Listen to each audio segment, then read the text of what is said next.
Como se livrar das plantas daninhas com tecnologia e de forma sustentável e econômica? Hoje nós estamos com a Denise da Baldan Connected, que vai detalhar um pouquinho mais sobre isso. É isso, Denise? É isso aí, Márcia. A gente vai falar hoje um pouquinho de tecnologia, de economia, de sustentabilidade, tudo para o público agro, tudo que o pessoal quer saber sobre o mundo dos drones.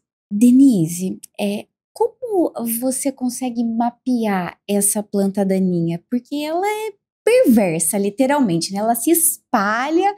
Então, conta como é que você faz esse trabalho de mapeamento. Isso, o mapeamento, Márcia, é o primeiro passo. Então, a gente usa um drone de imagem, esse que a gente vê em show, que o pessoal tira foto, faz filmagem. A gente vai até a propriedade, né? Você contrata o meu trabalho, eu vou até a sua propriedade, e aí esse drone de mapeamento, você vai falar para mim, eu quero, Denise, que você faz para mim um mapeamento de um talhão XYZ. Eu vou mapear esse talhão, que o drone, o que ele vai fazer? Ele vai tirar fotos de todo esse talhão que você pediu para eu procurar essas plantas daninhas. Eu trago essas imagens para o escritório. No escritório, por exemplo, eu trouxe para você aí 1000 fotos. Então, nessas 1000 fotos, eu vou transformar em uma foto só, que é o que a gente chama de ortomosaico.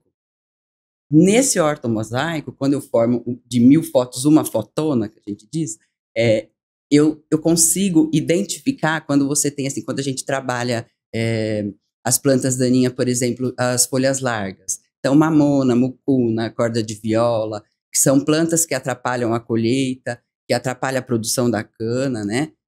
Então, a gente atrapalha o processo mais caro da agroindústria, que é a colheita. Então, a gente faz esse mapeamento para que depois, na hora da colheita, a gente cesse com essas plantas e a colheita consegue passar.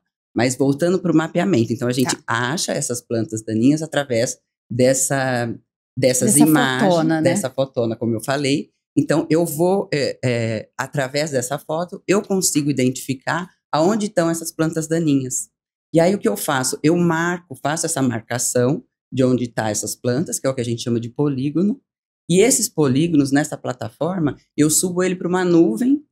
Dessa nuvem, o meu piloto que está lá no campo, com o drone de pulverização, ele baixa esse polígono e faz a aplicação somente naquele local onde, através do mapeamento, eu detectei a planta daninha.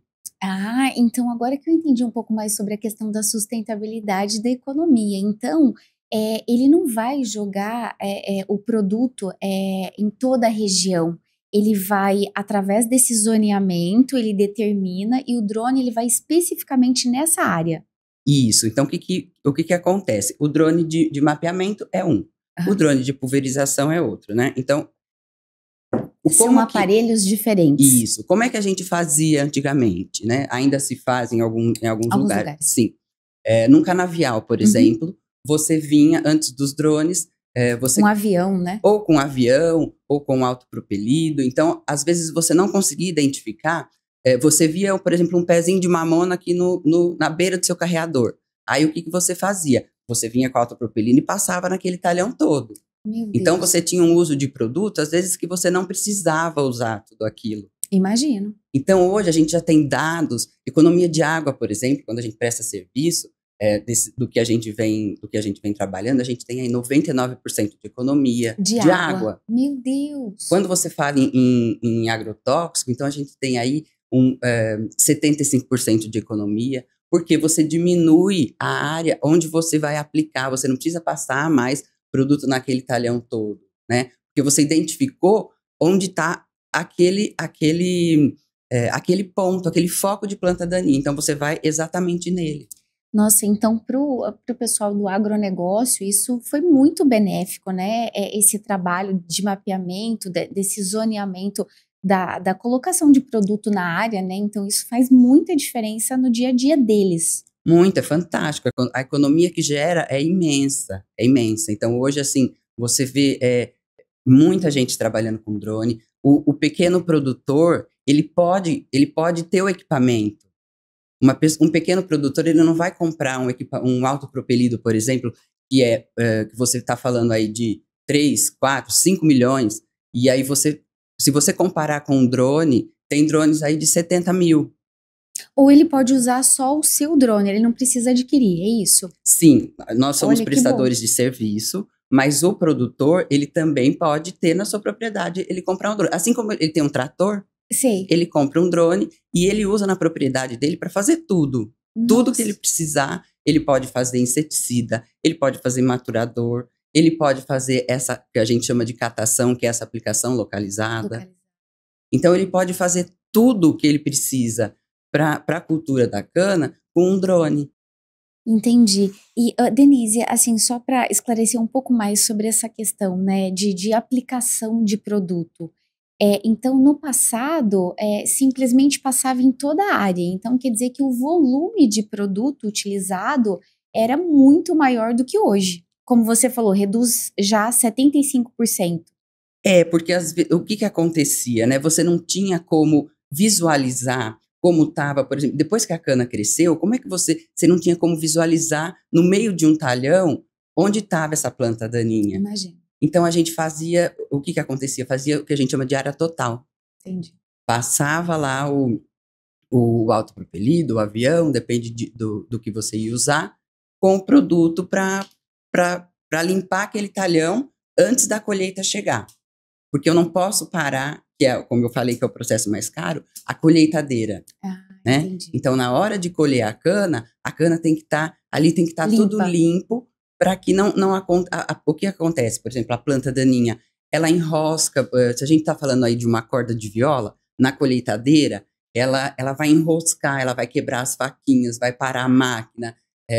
Se é uma mamona, pega também e não deixa a colheitadeira ir para frente. Uma colheitadeira parada, custa isso muito alto. Eu imagino, eu imagino. E quando entra esse trabalho de vocês, tem um tamanho da cana-de-açúcar que vocês podem fazer esse mapeamento, ou mesmo a aplicação dos produtos? Tem uma fase? Não, a gente pode fazer na pré-emergência, que é o que a gente chama de aplicação híbrida. Foi uma técnica, né, que a gente desenvolveu, que a gente usa. Você pode fazer um pré-emergente com trator, depois entrar com os drones. Você pode fazer, depois da cana alta, fazer herbicida, fazer inseticida. Então, não tem. Você pode usar para maturador. Então, não tem. O tamanho Não influencia não no influencia trabalho? no trabalho. Não. Isso é ótimo, né? Porque para a pessoa que desconhece o assunto, tá em fase média o tamanho da cana, então quer dizer que ele pode também atuar. Vocês conseguem fazer esse diagnóstico e conseguem atuar para diminuir essa planta daninha. Sim, tem a questão do amassamento também, né? Por exemplo, se você tem uma propriedade aí que você tem soja. Aham. Então, para você passar um herbicida, você perde tantas sacas de soja porque passou o trator. O drone você Não perde nada. nada, Não você perde nada. você melhora a sua produção. E sem contar que funcionário, né? Funcionário hoje está escasso, ele é caro, e aí você está usando um drone e um piloto do drone, é isso? Sim, e aí tem mais uma coisa que é muito interessante, a questão de os aplicadores de herbicida que usavam costal. Você lembra Sim, daquela sim, bomba? sim. Então, você tira essa pessoa de estar próximo desse agrotóxico. Então, de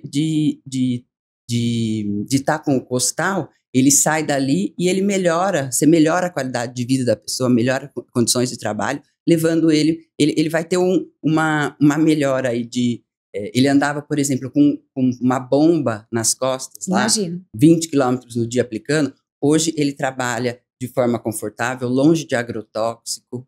Em outras áreas, Em outras principalmente. áreas, você tem condições de evoluir, tira essa pessoa em contato com o Com agrotóxico. agrotóxico. Isso. Entendi. E aí também pode diminuir até um passivo trabalhista, né? Por causa dessa situação de colocar ele em contato com o agrotóxico, né? Sim, Isso é sim, muito positivo para o ser humano, né? sim.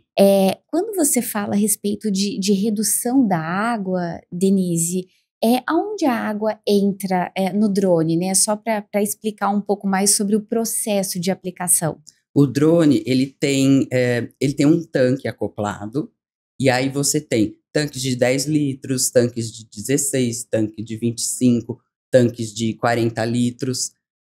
E aí você mistura o produto com a água. Se você pensar num trator, né, você usa bombas muito grandes, então Sim. você usa lá 400, e no tanque do drone, os produtos hoje, você mistura com pouca água. Então os produtos já são, tem a tecnologia embarcada. Isso. Ah, que ótimo. Então, isso faz com que o próprio produtor rural, né, ele consiga melhorar, inclusive, a fonte, né, dessa água, porque ele precisava de mina, precisava de reservatórios, e ele não precisa mais, então, porque o volume diminuiu drasticamente. Isso. Nós, como prestadores de serviço, a gente já vai até a sua propriedade, a gente tem a nossa estrutura, na nossa estrutura a gente já leva o drone, a gente já leva a água, então você não tem que se preocupar com nada. Com nada. Meu Deus, olha que maravilha. Você só me fornece um ajudante,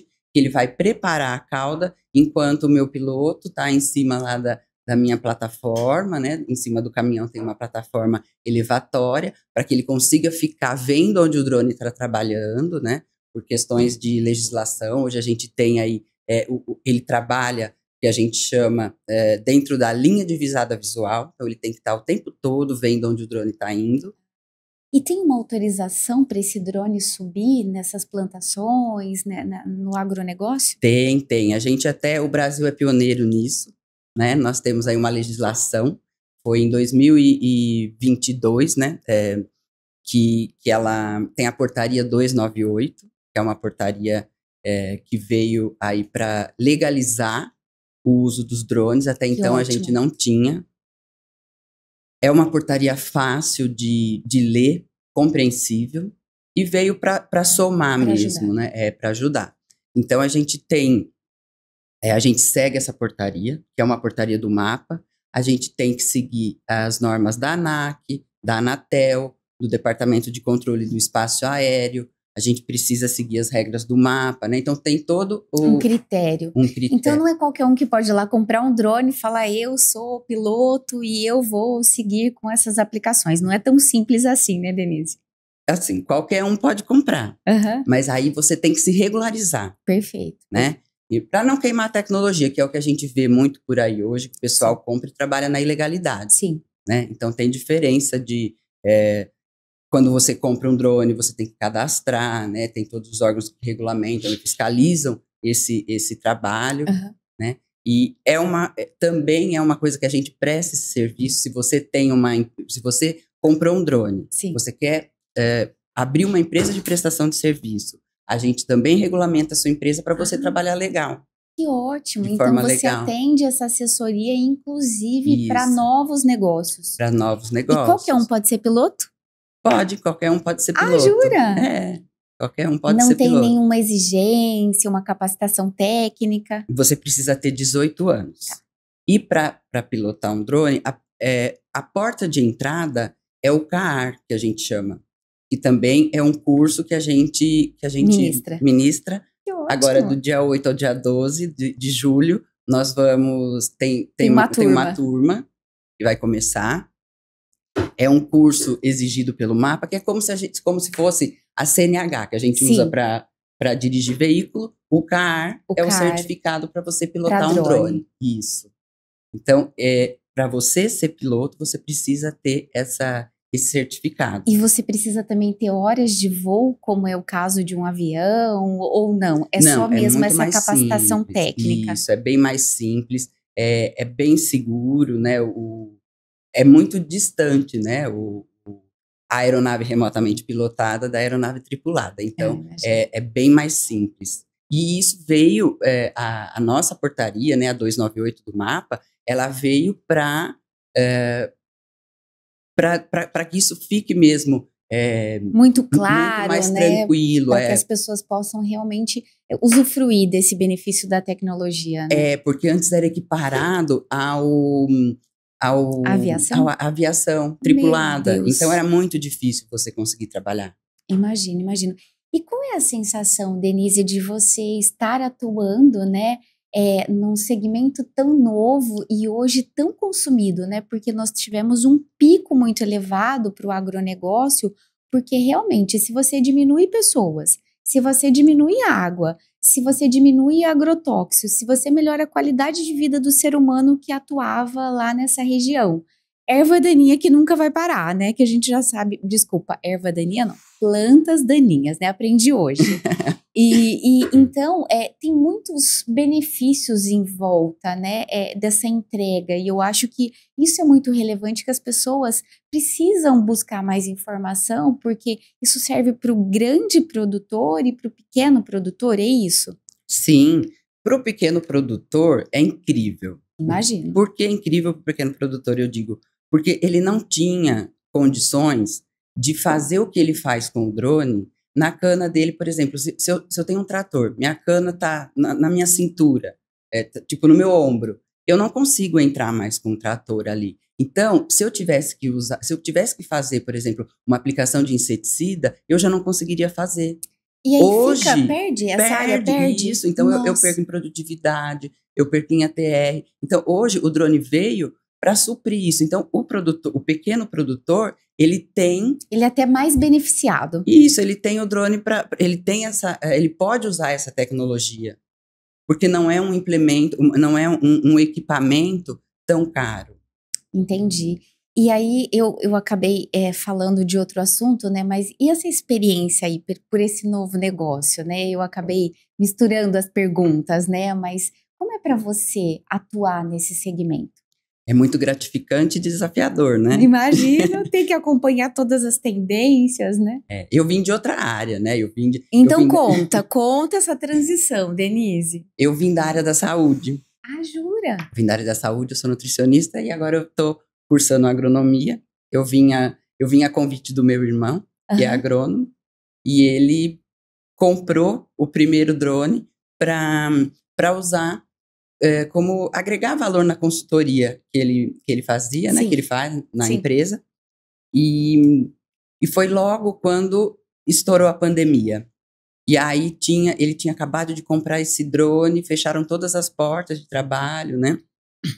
E aí ele usou disso, como ele diz do limão, ele fez uma limonada. Olha, que coisa boa. E a empresa começou mesmo na pandemia. E aí eu tô há 3 anos, aprendendo aí todo dia. É bem desafiador mesmo, né? Porque é uma área, eu tô cursando agronomia agora, e tecnologia, então é uma coisa muito distinta do que eu trabalhei 16 anos e agora estou há 3 trabalhando no agro. Eu imagino, mas como ele já vem dessa área, né, o seu irmão, então para ele também deve ser super gratificante, né, ter expandido, principalmente com tecnologia e agregar esses vários benefícios, né, para o produtor rural. Sim, ele é especialista em planta daninha, né? Então a questão do drone foi mesmo para agregar valor e mostrar que realmente a tecnologia funciona, e funciona mesmo, e tanto é que a gente tá aí já... Concursos, né? Isso, então assim, a gente tem o curso do CAR, como eu falei, a gente faz treinamento. Se você quiser abrir a sua empresa, a gente dá toda a consultoria. Se você tem uma propriedade, precisa acabar com sua planta daninha, a gente presta serviço de pulverização aérea com drone. Então, a gente também tem uma loja de venda de drone. Olha! Tem uma loja no MS e a filial aqui em Ribeirão Preto. E aí, falando sobre drone, você falou que tem diferença, né, de drone. E como é que a pessoa pré-seleciona esse drone? Porque você falou que ele faz a filmagem e a fotografia geral, como é de eventos, e o outro é para realmente aplicar os inseticidas, é isso? Sim, são os drones agrícolas. Aí você Tem vários, então. Isso. Os drones agrícolas, depende da demanda e do que você tem para aplicar. Eu vou fazer catação, que é essa aplicação localizada, onde eu faço esses polígonos e aplico numa área pequena. Então, a gente tem aí, nós trabalhamos com drones da linha Agras da DJI. Então, você tem o drone T10, que é um drone que tem um tanque de 8 ou 10 litros. Hoje hoje foi lançado, né? Foi lançado até na AgriShow o T25 e o T50. O T25 é um drone de 20 litros E o T50 fala 50, mas ele tem um tanque de 40 litros também.